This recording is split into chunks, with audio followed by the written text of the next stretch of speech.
दुनिया में जितने विद्वान लोग हैं उन्होंने बताया गरीबी से निकलने का तीन ही रास्ता है, तीन ही रास्ता है गरीबी से निकलने का।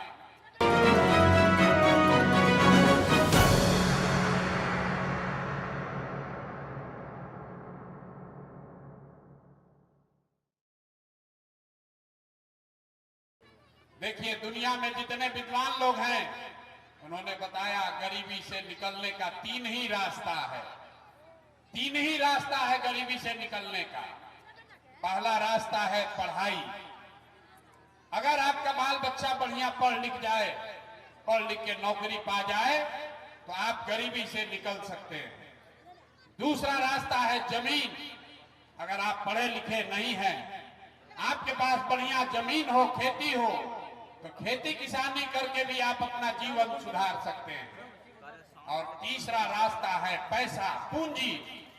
अगर आप पढ़े लिखे नहीं हैं, आपके पास जमीन भी नहीं है, लेकिन पैसा हो, अगर कोई कर्ज भी दे दे तो कोई ना कोई रोजी रोजगार, दुकान व्यापार करके आप अपना जीवन सुधार सकते हैं।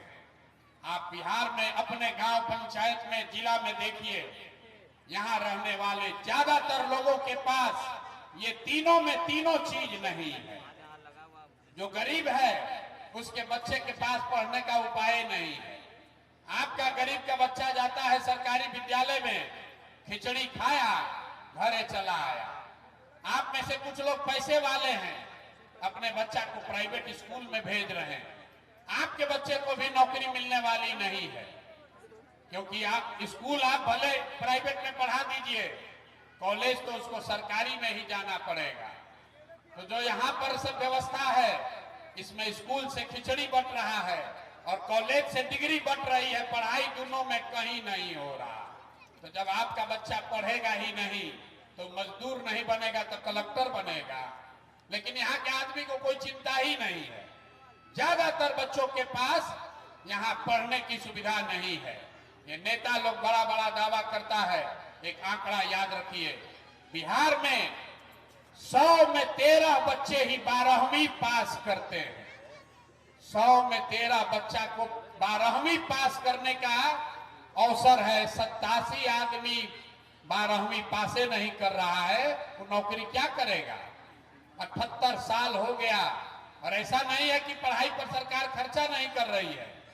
आपका हमारा 50,000 करोड़ रुपया हर साल 50,000 करोड़ रुपया खर्च होता है आपके बच्चों के पढ़ाई के नाम पर, और किसी 50 को बच्चा को भी पढ़ने का उपाय नहीं है।